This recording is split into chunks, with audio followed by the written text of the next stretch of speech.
Welcome to All Access Agile, a series dedicated to helping teams learn and implement Agile principles. In this episode, we focus on retrospectives, also known as sprint retrospectives for those using the Scrum framework. Don't tell the other Scrum events, but this one is my favorite. I'm your Agile coach, Jessica Augusteles. I'm an evangelist at Lucid Software, and the most unusual food combination I enjoy is pickles with anything.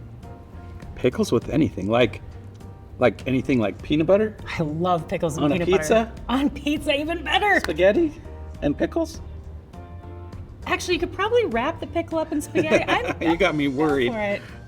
Well, I'm your Agile coach, Brian Stallings. I'm Lucid's chief evangelist, and the most unusual food combo I enjoy would be olives with anything. Anything? Well, olives with... Tacos? Definitely. Ugh. Bagels and cream cheese. Green olives sliced, yep. I think we have some things to talk about. Once again, Jessica and I are teaming up to take a closer look at Agile events. This time we'll explore how a well-organized retrospective can help your team adapt, grow, and deliver greater value with each iteration. You've probably heard the famous quote about learning from history so you're not doomed to repeat it. Well, that's the purpose of a retrospective.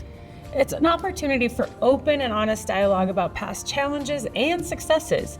But remember, it's not just a history lesson. It should result in actionable improvements. A sprint retrospective is one of 5 Scrum events.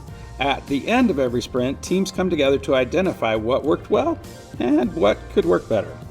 This practice is crucial for creating a culture of continuous improvement. And we know that continuous improvement is a leading indicator of high-performing teams. So true.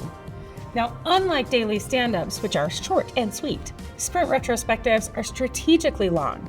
The Scrum Guide says retrospectives are time-boxed to 3 hours for a 1-month sprint, with shorter sprints having a shorter retrospective time box.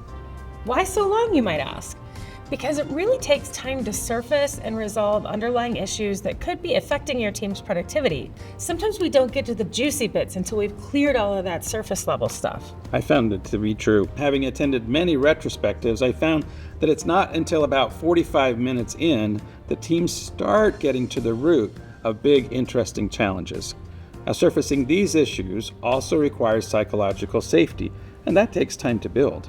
Retrospectives aren't a place for managers or hierarchies. They're private discussions among members of the Scrum team, and it's the team's decision who gets involved. To ensure each participant has an equal voice, retrospectives can be facilitated by the Scrum Master or a neutral third party from outside the team. Now, we've been focused on Scrum teams, but retrospectives can help make any team more effective.